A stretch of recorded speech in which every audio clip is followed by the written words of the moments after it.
Hallelujah. God bless you, beloved ko-preacher, Brother Benji Torian. Itaas po ang ating mga kamay, tayo po magkaisang manalangin. Hallelujah, hallelujah, praise the Lord. Hallelujah, dakil Ama Diyos na makapangyarihan sa lahat. Pinakamamahal na Panginoong Isus. Sa oras ito, mahal na Pinoon, sa aking pagdadalibal mensahe, Ikaw, Diyos, magbigay sa akin ng karunungan at maglangis.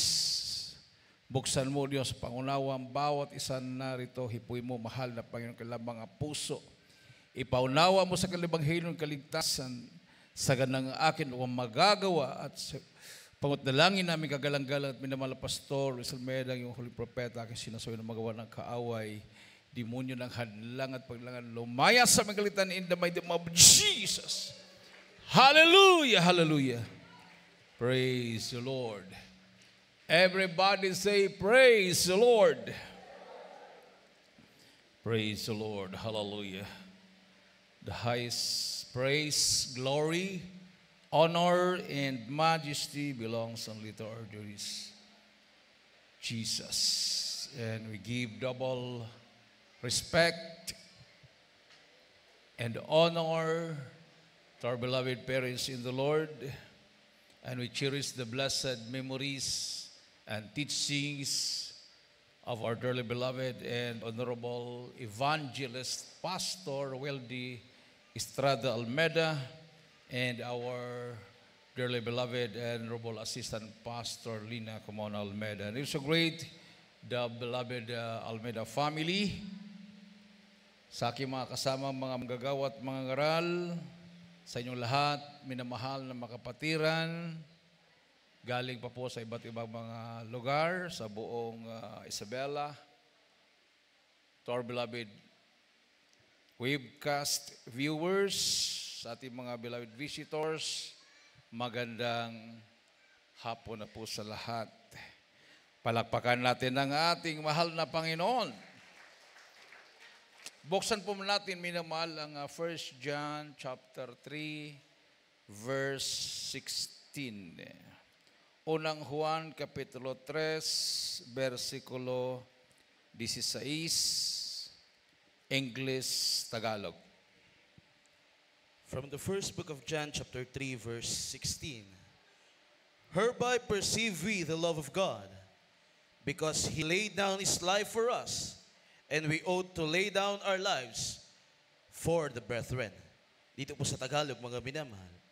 Dito'y nakikilala natin ang pag-ibig sapagkat Kanyang ibinigay ang Kanyang buhay dahil sa atin at nararapat nating ibigay ang ating mga buhay dahil sa mga kapatid. Amen. Everybody say, praise the Lord. So, pinabasa po natin yung English at saka Tagalog dahil mayroon pong makapatiran na ang hawak po nilang Biblia ay Tagalog at mayroon pong English. At sa translation ng English at Tagalog, kung hindi mo sinusuri at hindi mo iniintindi ang bawat salita, parang walang kaibahan. Parang yun nga, ang perfect translation, may namahal. Pero kung titigan mo ng mabuti at unawain, diyan tayo nagkakaiba sa tinatawag na reading comprehension, no? Sa reading comprehension, hindi lang binabasa kundi inuunawa. Amen. Malaki po ang kaibahan. Pag unawain mo ang English translation at Tagalog translation. Dahil sa Tagalog translation, pakiulit mo nga, Brother Edie. Dito nakikilala natin ang pag-ibig. Dito nakikilala natin ang pag-ibig. Yun ang sinabi sa Tagalog. Sa English, hereby perceive we the love of God. Magkaiba po yun. Dito nakikilala natin ang pag-ibig. Pero sa English, sabi dito, Hereby perceive we the love of God. Nawala po yung God. Basta ang sinabi lang sa Tagalog, dito nakilala natin ang pag-ibig na siya ay nagbuhis ng buhay para sa atin. Mayroon bang pag-ibig na magbuhis ng buhay? Amen? Ang Diyos ang nagbubuhis ng buhay, hindi ang pag-ibig.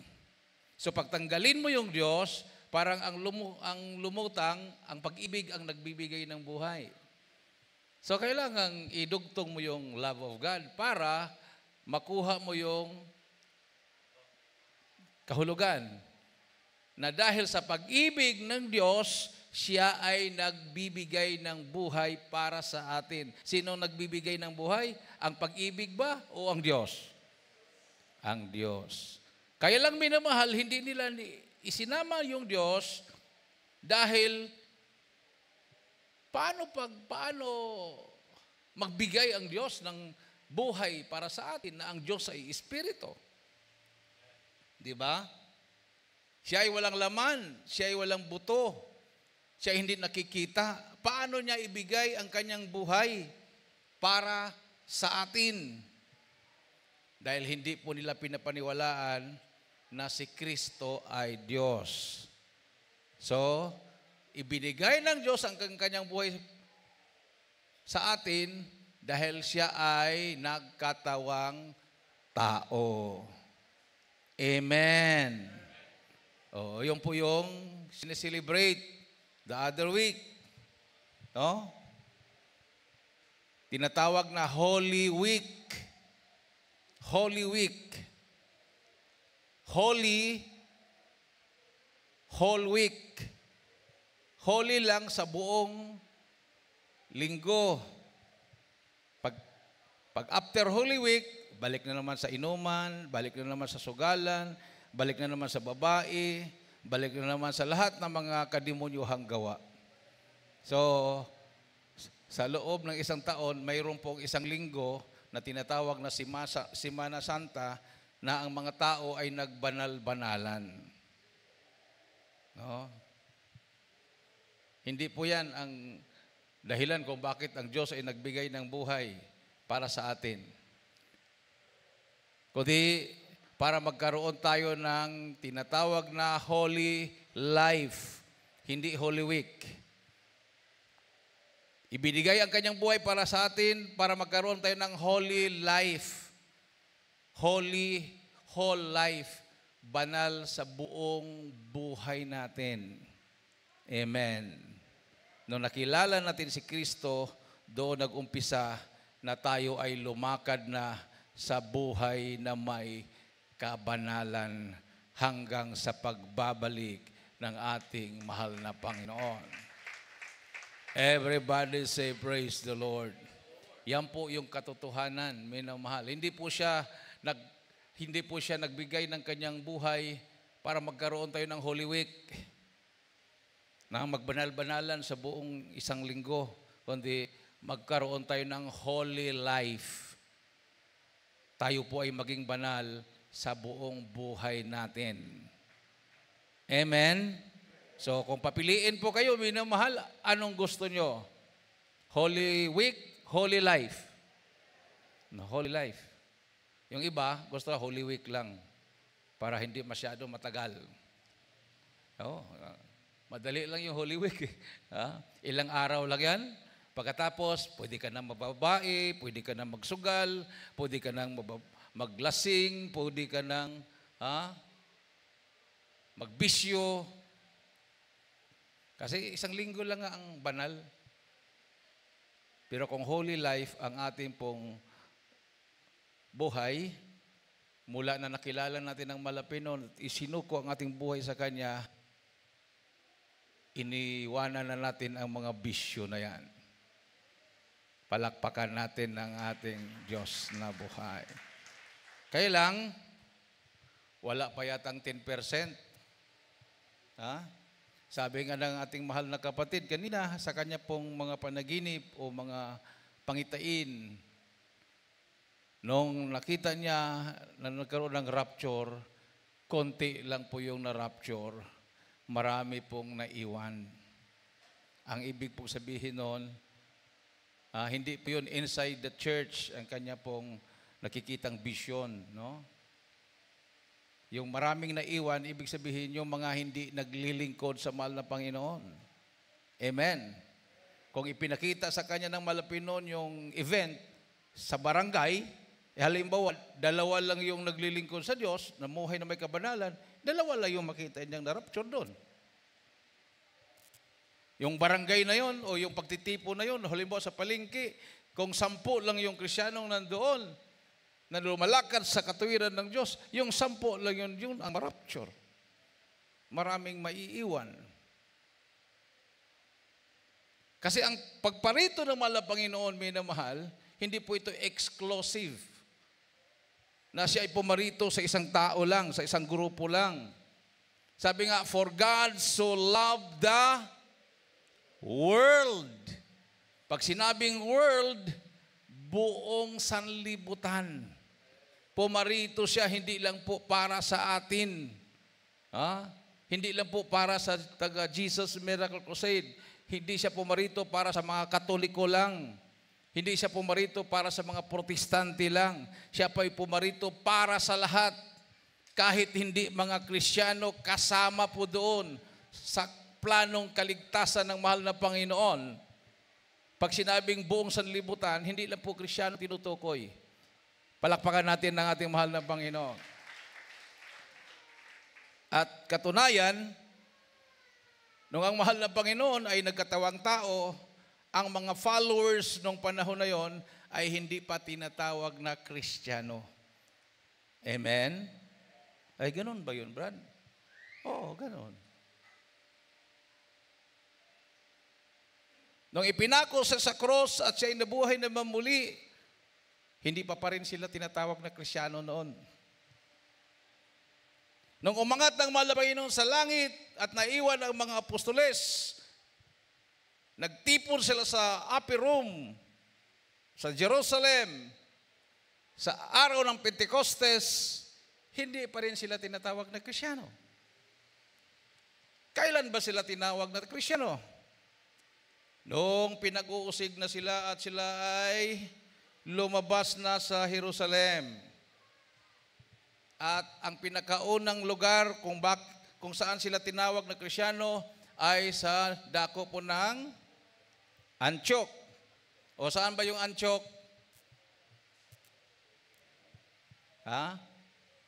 Hindi po sa Jerusalem yung Antioch. Labas po ng Israel yan. Labas ng Israel. Ibig sabihin, naabotan nila yung mga lugar na hindi nila pinupuntahan. So ang Antioch ay part ng Turkey, di ba? Turkey. Okay. Yan ba yung tinawag na Constantinople? Parang yan yung lugar na yan. Diyan tumakas si Constantine from Rome sa Antioch. So, ang Antioch ay pinalitan ng pangalang Constantinople. At yung Turkey na bansa ay hindi po Turkey yan noong unang panahon. No? Wala po kayong mabasang bansang Turkey noong panahon ni Kristo. Marami kasi mga binabagong mga pangalan ng bansa. No? So, hindi Turkey yan dati. So, doon, unang tinawag silang Christian. So, ibig sabihin yung unang mga mananampalataya ay yung iba namatay na martir, pero hindi nila naabutan na tinawag silang Christian. So nung tinawag na sila ng Christian sa Antioch, ayun, kumalat na, Kristiyano yan. Kristiyano. Parang tayo ba? Parang tayo, iba't iba ang tawag. Mayroong tatawagin kang born again. Mayroong mga tao tatawagin kang miracle. Amen? Amen? Mayroon namang mga tao sa lugar nyo, ay mga taga-crusade yan. Di ba? Ay, taga-miracle yan. Ang iba naman, kulto yan. Iba't ibang tawag. So, never man sa mga tawag-tawag. Ang importante, lumakad tayo sa katuwiran ng mahal na Panginoon. Amen. Yung may ibang reliyon dyan, ang tawag sa kanila, iglesia yan. Mayroon namang saksi yan. O, di ba? Sabadista yan. O, Protestante yan. Baptist yan. Particular sila doon sa mga tawag. Kahit tawagin ka pang anong tawag sa'yo, kung hindi ka naman makapasok sa langit, wala din kwenta. Amen. Ha? Tawagin ka mang Pope, pero sa impyerno ka pala itapon. So sabi nga, what profit a man if he gains the whole world? Kinikilala ka sa buong mundo. Pagkamatay mo, pupuntahan ka ng mga leader ng iba't ibang bansa and losses your soul. Tiningala ka nga. Nirespeto ka ng mga leader ng mga bansa, pero ang kaluluwa mo nandoon sa dagat-dagatang ampoy sa impyerno. Everybody say, praise the Lord. Huh? So ayaw nga niyang magpalibing doon sa mga libingan ng mga dating pope. Gusto niya magpalibing doon sa libingan ng mga mahihirap, yung mga outcast.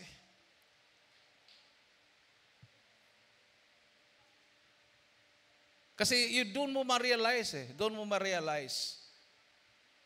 Katulad nung nagpatuto kanina, naka-experience siya ng near-death experience. Na malapit na siyang mamatay. Bubuksan yung kanyang tiyan uli, operahan uli, 50-50. Tapos naramdaman niya parang hinuhugot na niya yung kanyang hininga. Parang mamamatay na siya. Doon niya na-realize, wala palang kwenta yung pinag-aralan. Walang kwenta pala yung nakatingin sa'yo, umiiyak. Wala nang kwenta sa'yo yun. Yung magulang mo dyan, nakita mo, wala nang kwenta sa'yo yun. Ang concern mo na, ang nasa isip mo, pagpikit ko dito sa lupa, saan kaya ako pupunta? Sa langit kaya? O sa impyerno kaya? Yung tinatawag nilang purgatorio, na ang mga tao doon, wala na rin kaligtasan. And then pagdating ng panahon, mayroong final judgment, dagat-dagat ang apoy.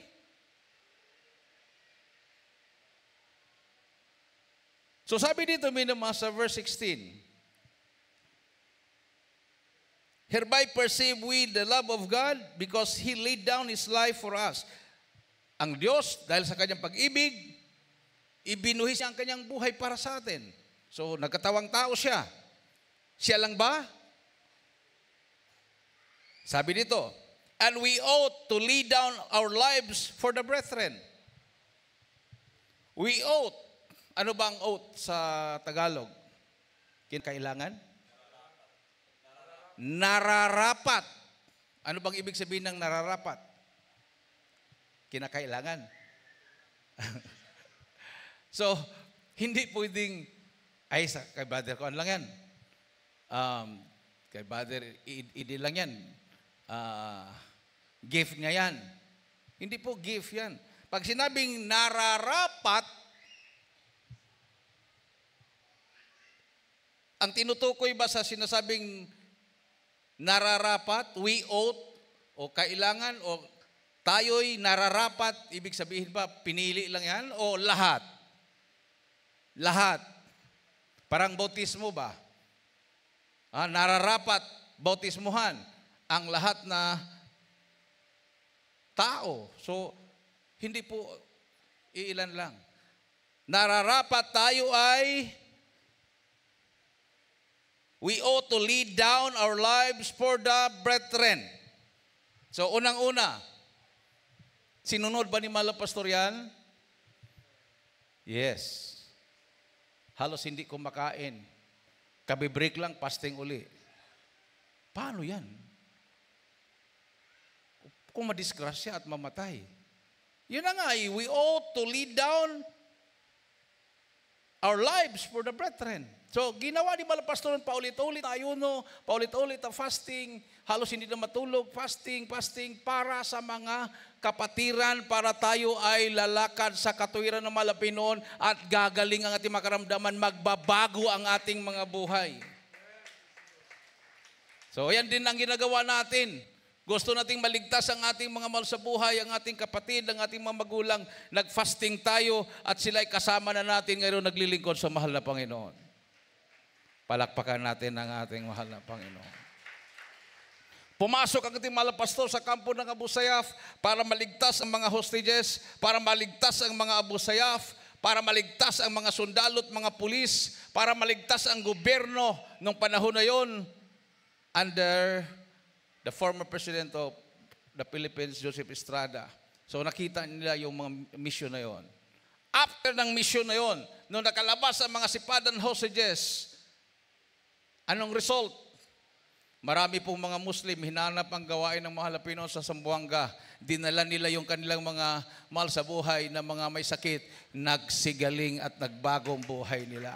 Marami pong mga sundalo na nakita nilang Jesus Miracle Crusade sa kanila pong area of yung operation. Ay, ito yung ang kanilang pastor pumasok sa kampo ng Abu Sayyaf. Sila po ay nagpabautismo in the mighty name of Jesus. At hindi lang yan. Pati pa mga NPA, alam nila yung mission na yon. Pati pa ang kapatid ng papa ko. Dahil doon, sa mission na yon, nagpabautismo. Dahil sabi niya, kung makalabas si Danny na buhay, may Diyos nga. Kasi kaming mga NPA, naaawa pa kami sa mga bihag namin. Pero ang mga Abu Sayyaf na yan, pera-pera lang yan. Pag mabayaran natin si Danny, makalabas buhayan. Kasi na-hostage siya doon. Ako ang unang lumabas. Hinanap niya ang aking kapatid na dati iglesia ni Manalo. Preacher na. Pinuntahan niya. Dalhin mo ako sa ilog, magpabautismo na ako. Naniniwala na ako na may Diyos nga. Palakpakan natin ang ating mahal na Panginoon. Everybody say, praise the Lord. O, diba? Sa ginawa ng malapastor na ibinuhis niya ang kanyang buhay, mamatay o mabuhay, sa kampo ng Abu Sayyaf, walang kain, ilang beses minamahal na clinically dead na siya, wala ng pulso, hindi na umiinom ng tubig, 3 buwan, 3 months, bago pumasok, nag-40 days fasting siya. Pagpasok, nag-7 days absolute kaming lahat. Day and night. And then tuloy-tuloy ang fasting ng malapastor, 3 buwan. Lumabas, buhay. Amen? Anong yung ginawa niya? Di ba pagbuhis buhay yun? At lalong tumibay at tumatag ang mga kapatiran. Palakpakan natin ang ating mahal na Panginoon. Everybody say, praise the Lord. Pero yung mga nabulagan, binulagan ni Satanas, backslide sila. Dahil akala nila walang himala. No? Walang himala na nangyari. Kasi hindi na nila makita ang himala. They are blinded by Satan. Nakikinig sila sa mga komentarista sa telebisyon, sa mga announcer sa radyo, sa mga buzzers, paninira ng mga iba't ibang sekta at denominasyon. Doon sila nakinig. Hindi sila nag-ayuno. Instead na sumabay sila sa pag-ayuno, pagbuhis buhay para sa tagumpay ng misyon, nagkomentaryo na rin sila. Bakit pa kasi ang malapastor pumasok pa sa kampo ng Abu Sayyaf? So hindi nalugod ang Malapinon sa kanila. Umalis ang Holy Spirit. Pag alis ng Holy Spirit, tulala na sila ngayon. Bumalik yung evil spirit. Nagkaroon na sila ng ambisyon. Ano kaya kung sisiparit ako para sa akin susunod ang mga membro? Ayan yung akala nila. O sumiparit sila. Dala-dala nilang logo. Sumunod yung iba. Nung nakitang walang himala, bumalik. Nagbalikan, naiwan sila sa ere. Yan ang mahirap. Pag wala kang Holy Spirit, hindi ka gagabayan ng mahal na Panginoon. Personal opinion na yung paglilingkod mo. Sarili mo ng pananaw. Yun yung tinatawag lang freedom of expression. Ha? Sumusunod ka na sa kalayaan mong magsalita. Kalayaan mong mag-isip. Sa bagay, mayroon tayong free will. So yan ang dahilan na si Adan at saka si Eva, ginamit nila yung free will to believe Satan, to listen Satan, para mapakinggan si Satanas. Kasi hindi naman tayo ginawa ng malapino na robot na kung ano yung pinoprogram, yun lang ang gagawin. Binigyan tayo ng kalayaang mag-isip. Pero yung kalayaang mag-isip na yon, huwag namang makinig kay Satanas. Kundi sa Diyos tayo makinig. Amen. Amen.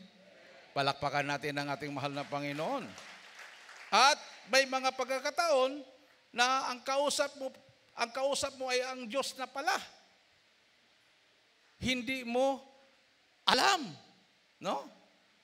So sabi nga ng, di ba, mayroon yan sa mga sulat ni Pablo. Kung minsan mayroon kang bisita, hindi mo alam, anghel na pala yun. Di ba? Oh. Anghel na pala yung bisita mo.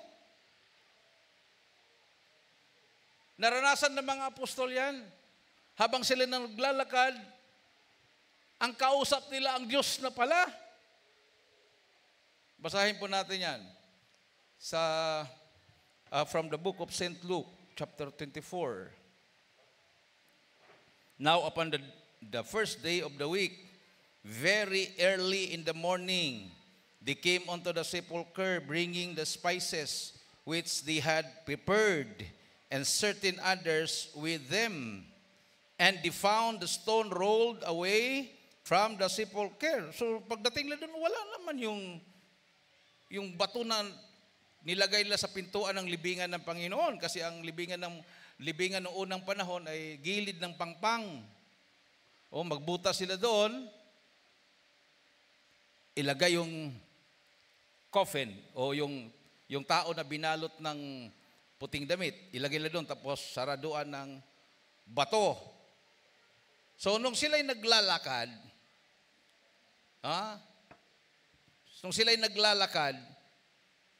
sabi dito sa 13, and behold, two of them went that same day to a village called Emmaus, which was from Jerusalem about 80 furlongs. And they talked together of all these things which had happened. And it came to pass that while they communed together and reasoned, Jesus himself drew near and went with them. So hindi nila alam, sumabay na pala sa kanila si Kristo. But their eyes were holden that they should not know Him. Sa 17, pakibasa sa Tagalog, 17. Dito po sa Lucas 24, talata po 17. At sinabi niya sa kanila, ano ang mga salitaan ninyong ito sa inyong paglalakad? At sila'y nagsitigil na nangalulumbay ang mga mukha. Amen. Sa 18. Sa 18, at isa sa kanila na nagngangalang Cleopas sa pagsagot ay sinabi sa kanya, ikaw bagay nakikipayaman o ikaw bagay nakikipayaman lamang sa Jerusalem at hindi nakaalam ng mabagay na dooy nangyari ng mga araw na ito? Amen. Sa 19. Sa 19. At sinabi niya sa kanila, anong mga bagay?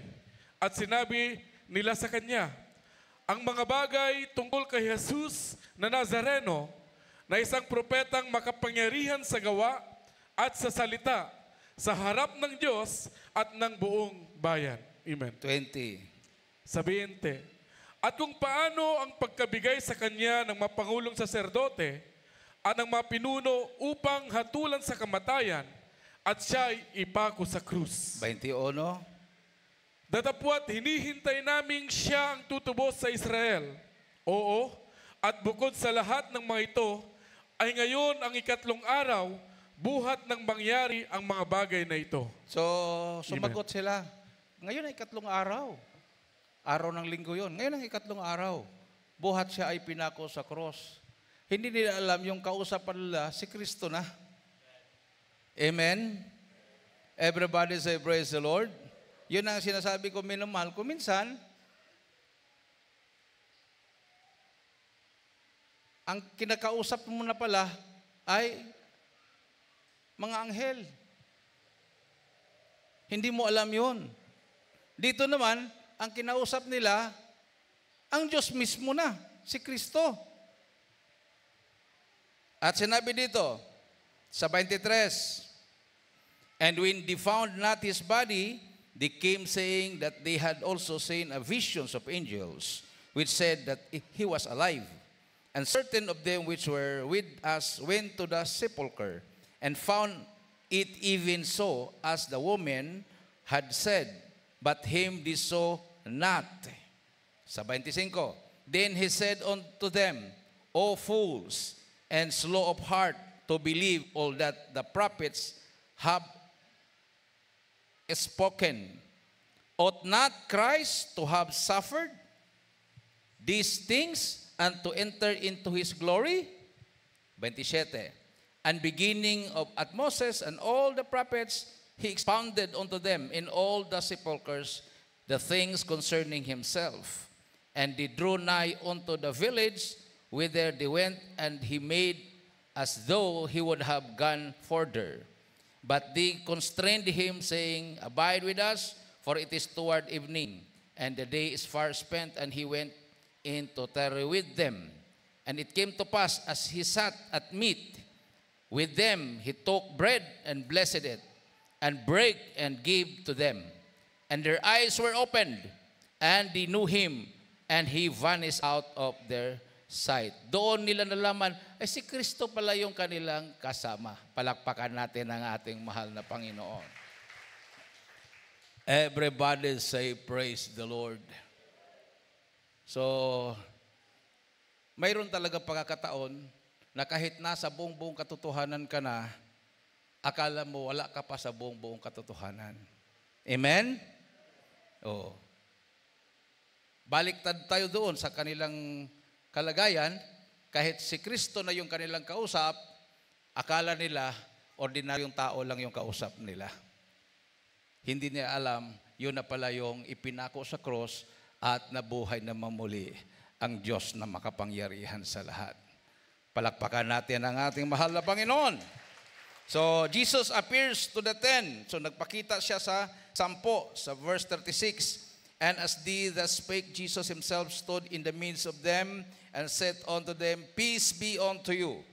But they were terrified and affrighted, and supposed that they had seen a spirit. And he said unto them, Why are ye troubled? And why do thoughts arise in your hearts? Behold my hands and my feet, and it is I myself.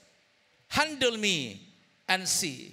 For a spirit hath not flesh and bones, as ye see me have. And when he had thus spoken, he showed them his hands and his feet. And while they yet believed not for joy and wondered, he said unto them, Have ye here any meal? And they gave him a piece of broiled fish and of an honeycomb. And he took it and did eat before them. And he said unto them, These are the words which I spake unto you, while I was yet with you, that all things must be fulfilled, which were written in the law of Moses, and in the prophets, and in the Psalms concerning me. Then opened he their understanding, that they might understand the scriptures, and said unto them, Thus it is written, and thus it behoved Christ to suffer, and to rise from the dead the third day, and that repentance and remission of sins should be preached in his name among all nations, beginning at Jerusalem. And ye are witnesses of these things. And behold, I send the promise of my Father upon you, but tarry ye in the city of Jerusalem until ye endued with power from on high. Palakpakan natin ang ating mahal na Panginoon. Everybody say, praise the Lord. So, hindi lang pala sa ating kapanahunan, minamahal, kahit sa kapanahunan ng mga apostoles, nagkaroon sila ng agam-agam. No? Nagkaroon sila ng mga debate. Ano ba talaga si Kristo? Sino ba talaga siya?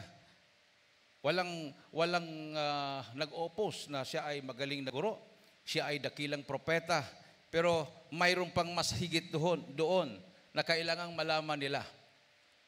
At sabi nga ni Thomas, nung nakita niya, nung sinabi niya, kung makita ko ang sugat sa kanyang kamay at paa, maniniwala na ako. Nung nagpakita ang malapino sa kanya, sabi niya, Panginoon ko at Diyos ko. Doon pa siya naniwala na si Kristo ay hindi propeta lang, hindi magaling na guro lang, siya pala ay Panginoon, siya pala ay Diyos. Amen? Palakpakan natin ang ating Diyos na buhay. Isang malakas at matunog na palakpak sa ating mahal na Panginoon. So yan ang ating pagkakilala sa Kanya. Yan ang dahilan kung bakit kumikilos ang mga kababalaghan, signs, wonders, and miracles sa ating paglilingkod dito sa Jesus Miracle Crusade International Ministry. No? Sabi ko kanina, hindi importante yung title, no? Na tawagin kang Christian o anong tawag sa iyo, hindi 'yun importante. No, tawagin kang iglesia, Christian, Sapadista o anong tawag sa iyo, Pope, Archbishop, ano bang mga title 'yan. Alaala ko nung inordain ako ng malapastor sa Cagayan de Oro, hindi ko naman alam na inordain pala niya ako nung panahon na yon. Sabi niya sa akin, Brother Dan, hindi importante ang titulo. Hindi importante yung tatawagin kang ordained preacher. Sabi niya sa akin, hindi ko makakalimutan, kahit tawagin lang akong Brother Wilde, basta langit. Kahit sa pintuan lang ako, tagabukas lang ako ng pintuan sa langit, basta langit. Huwag kang mag-ambisyon na maging kilala ka. Pagdating mo sa langit, katabi mo ang Panginoon. Ang importante, nasa langit ka. Everybody say, praise the Lord. Sabi ko nga kanina, minamahal, yung bago lang namatay na Pope, nandoon ang presidente ng iba't ibang mga bansa. Ang presidente natin, nandoon rin. Nandoon din ang former president ng Amerika. Nandoon yung mga hari ng iba't ibang bansa. Dahil kahit Muslim leaders, nandoon. Pero anuhin mo man yon kung ang kaluluwa mo ay itatapon sa dagat-dagatang apoy sa impyerno. Hindi mo nakilala si Kristo na yon ang Panginoon mo at tagapagligtas mo at mamuhay ka na may kabanalan sa harap ng Diyos. Amen? Palakpakan natin ang ating mahal na Panginoon. So now is the day of salvation. Now is the accepted time. Dahil ang kamatayan ay darating, walang makakapigil. O darating ang mahal na Panginoon, walang makakapigil. Ang importante, maghahanda tayo. Amen? Hindi po dapat katakutan ng kamatayan. Sabi pa nga dito, ibuhis pa . We ought to,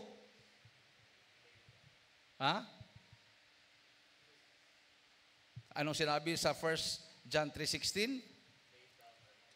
Lay down. Sabi dito,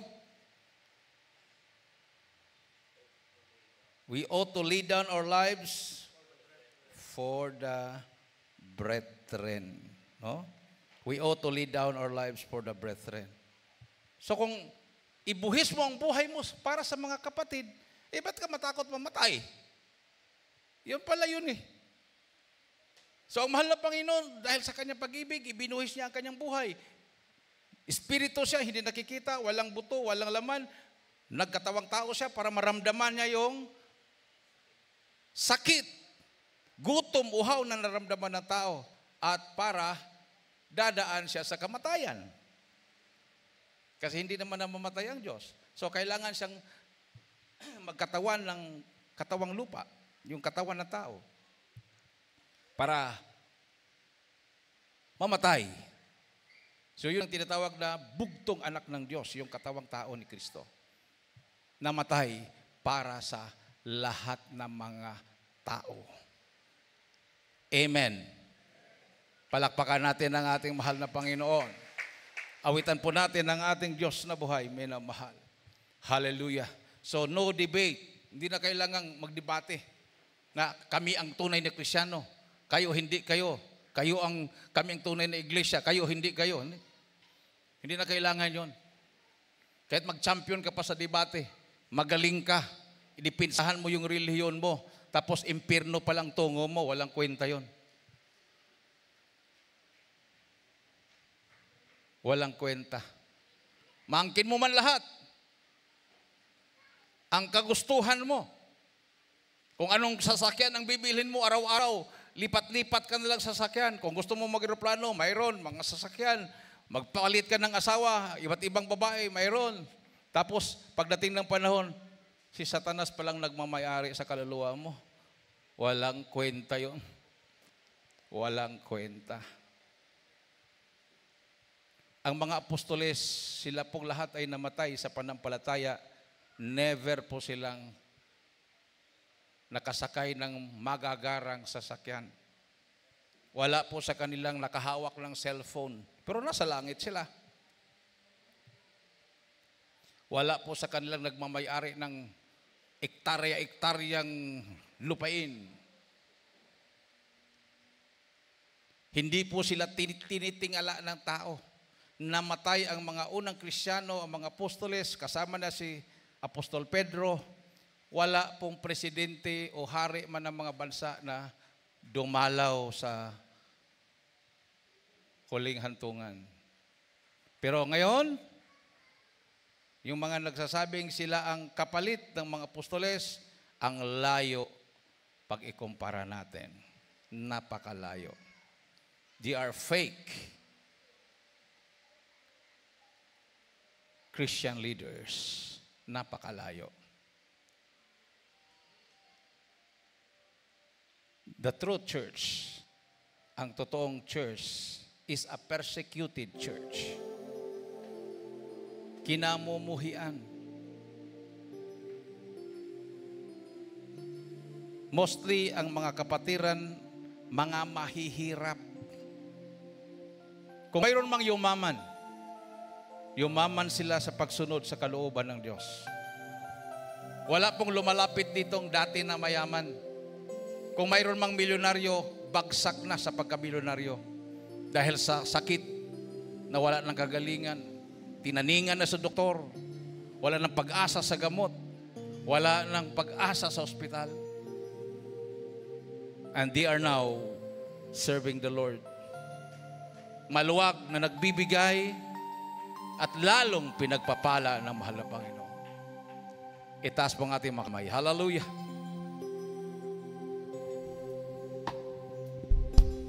Wala nang ibang Panginoon sa buhay ko ngayon, kundi ikaw lamang, Jesus, sa habang panahon. Pagkat ikaw ang nagbigay kabuluhan sa aking buhay, sa tulad ko, Panginoon, dakila kang tunay, inari mo ang sala ko. Hallelujah! Iyapagdusay, tininis mo hanggang kamatayan, pinaglaban mo ko. Panginoon, sayang kay buti na iyong gusto. Kung mayroon po mga baguhan, minamahal, ngayon na nakadalo, Lapit po dito sa harapan, mga baguhan.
Praise the Lord. Hallelujah.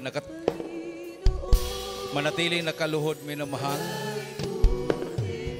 At manatiling nagsusumamo sa mahal na Panginoon. Ginagawa po natin na inaalaala ang kamatayan at pagkabuhay na mamuli ng mahal na Panginoon tuwing huling linggo ng buwan para sa paghahanda sa pagbabalik ng mahal na Panginoon.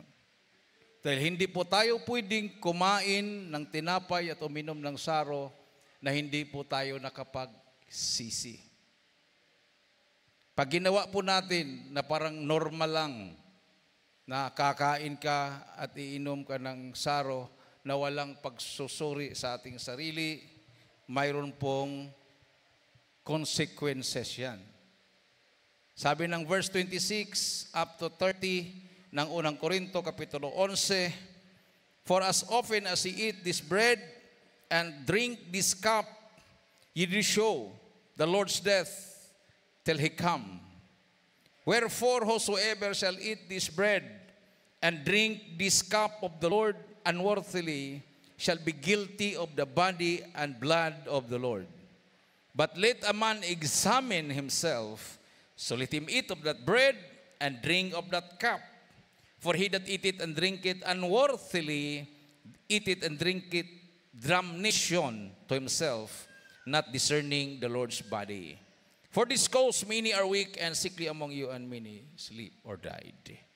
So, for this cause, ibig sabihin, kumakain sila at uminom sila ng sarot o kumakain ng tinapay, many are weak, ng hina, and sickly, nagkaroon ng sakit, and died. So, hindi pala normal, no? Hindi katulad nung sa reliyon tayo, basta communion lang tayo, okay na yon. Dito, nakasulat sa Biblia, pagkakain ka ng tinapay at inom ng saro na siyang sinasabing katawan ng Panginoon at hindi ka karapat-dapat, ay magkaroon ka ng panghihina, magkaroon ka ng mga sakit, at ito'y resulta sa kamatayan. So, bago natin kainin ang tinapay, inumin ng saro, kailangan mayroong totoong pagsisisi. Ang ginagawa naman ng iba, para maiwasan na sila ay mapalo, hindi na po sila kumakain ng tinapay, uminom ng saro. Hindi na sila nag-participate. Delikado naman yon. Parang tinanggal mo yung karapatan mo na you belong to the kingdom of God. Ang karapatan mo na ikaw ay tinatawag na anak ng mahal na Panginoon, the children of God. So paghihinto ka na sa pakikisalo sa banal na hapunan, parang hindi ka nakasama. Parang sinurinder mo yung karapatan mo bilang anak ng Diyos. Parang dumadalo ka na hindi ka nakasama sa kanyang kaharian. Mahirap bang magsisi? Ang sinabi dito, pagsisisi, sisihan, pagsisihan. Tayo nakakaalam kung ano po ang ating mga ginagawa. Nakikita man o hindi nakikita. Amen. Sa mga hindi pa bautismado, kung gusto nyo makiisa sa banal na hapunan, siguraduhin nyo after ng ating banal na gawain, tumanggap po kayo ng bautismo sa tubig sa pangalan ng Panginoon Jesucristo. Sa ating po mga viewers, kailangan hindi po kayo manatili lang na tagapanood. Hanapin po niyo ang Jesus Miracle Crusade sa inyong lugar at tanggapin po niyo ang bautismo sa tubig sa pangalan ng Panginoong Jesucristo. Dahil pagdating ng kamatayan, hindi po natin inaasahan yan, na hindi po natin mapaghandaan. Bago lang, yung mayor ng Sinundungan Valley, ng Rizal, Cagayan, habang siya nangangampanya, after ng pangangampanya, nakipag-usap sa mga tao, habang nag-uwian na yung mga tao, biglang may pumutok. Sentro na pala sa kanyang katawan yung mga bala. Ilang sunod-sunod na putok sa kanyang katawan. Tinakbo sa hospital, dead on arrival, patay. Yung mayor na walang talo-talo sa dako po ng Sinundungan Valley, Rizal, Cagayan. Sa Rizal, Cagayan. So, hindi niya inaasahan yun. Well guarded siya. May mga pulis, may mga sundalo. Kasama sa pangangampanya. Hindi niya alam, yun na pala yung huling gabi niya sa pangangampanya. No? So, kahit makaikot pa lahat, battalion of soldiers, pagdarating ang kamatayan, hindi yan napipigilan. So, ang gagawin ng tao, maging handa. Amen. Tayo po'y manalangin, minamahal. Itaas po ang ating mga kamay, magsisi pong bawat isa. Hallelujah, dakilang mga Diyos na makapangyarihan sa lahat, pinakamamahal naming Panginoon Jesus. Minsan pa humingi po kami ng kapatawaran, sama kami nagkulang, nagkakamali. Ano kami naisip na gawa, nabanggit namin mga labi na hindi kaaya-aya, sa iyong banal na patawarin mo kami, mahal na Pinoon. Sa pangunadalangin ng iyong propeta sa uling kapanahonan, aming kagalang-galang at minamahal na Pastor Will Salmeda, 10 panalangin na kanyang buong pamilya. Kami po, mahal na Pinoon, ay hallelujah, taos pusong nagsisisi sa lahat ng aming pong mga kahinaan, mga ginagawa ng mga kasalanan, mahal na Pinoon. Gawin mo kaming karapat dapat sa banal na hapunan ito. In Jesus' name, we pray. Amen and amen. Praise the Lord. Hawakan po ninyo ang inyong mga tinapay. Sa 1 Korinto Kapitulo 11, versikulo 23 hanggang 24, For I have received of the Lord that which also I delivered unto you, that the Lord Jesus, the same night in which he was betrayed, took bread. And when he had given thanks, he brake it and said, Take, eat, this is my body, which is broken for you. This do in remembrance of me. Kainin po natin ang tinapay. Verse 25, After the same manner also he took the cup, when he had stopped saying, This cup is the New Testament in my blood. This do ye as oft I should drink it in remembrance of me. Inumin po natin ang sarong.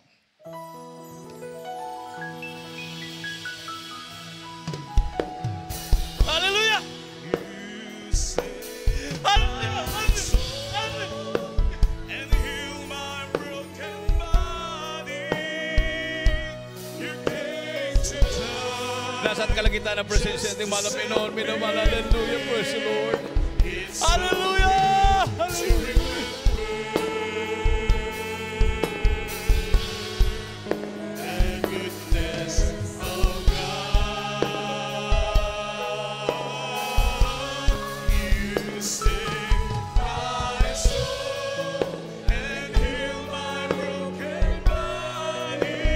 Jesus, hallelujah, praise the Lord. Hallelujah, hallelujah, hallelujah. Hallelujah. So good to remember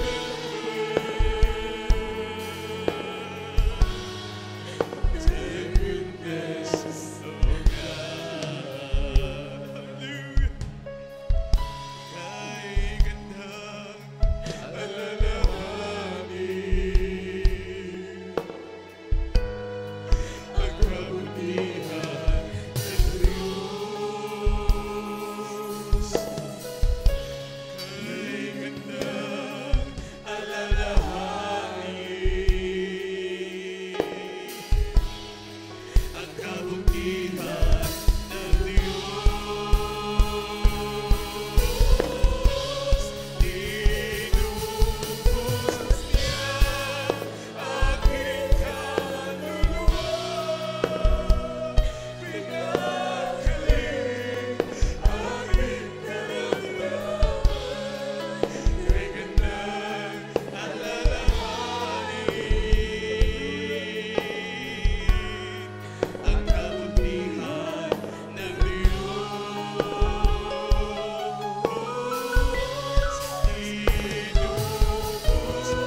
Praise the Lord, praise the Lord, praise the Lord. Hallelujah, hallelujah. Ilagay po yung kanang kamay sa ulo, kaliwang kamay sa parte ng katawan na may karamdaman. Kung wala po kayong karamdaman, itaas po yung kamay. Ano po yung mga kahilingan? Tayo po'y magkaisang manalangin. Dakilang mga Diyos na makapangyarihan sa lahat. Pinakamamahal naming Panginoon Jesus. Minsan pa, mahal na Pinoon, humingi po kami ng kapatawaran sa mga kami nagkulang, nagkakamali. Ano mga kami naisip na gawa, nabanggit namin mga labi na hindi kaaya-aya sa iyong panarapan, patawari mo mahal na Pinoon. Sa paunat dalangin ng iyong hinirang propeta sa huling kapanahunan, aming kagalang-galang at minamahal na Pastor Wilson Meda sa panalangin kanyang buong pamilya, sama-sama naming sinasaway, demonyo ng karamdaman, sakit sa puso, high blood, diabetes, cancer, demons of incurable sickness and diseases, vices, problems, unbelief and doubts, demons of drug addiction, homosexuality, lesbianism, demons of poverty, communism, cast out, cast out, cast out, cast out in the name of Jesus, sickness and disease, cast out in the name of Jesus. Hallelujah, hallelujah, in Jesus' name, in Jesus' name. Amen and amen. Praise the Lord. Tumayo po tayong lahat, minamahal. Bilang pasalamat sa mahal na Panginoon, itaas po natin ang ating dalawang kamay at tumalon po tayo ng 3 beses. Sabay-sabay po nating isigaw sa malakas na tinig ang Hallelujah, praise the Lord. 3 times. Hallelujah, praise the Lord. Hallelujah, praise the Lord. Hallelujah. Praise the Lord. Everybody say praise the Lord. At bago ko po ibigay sa ating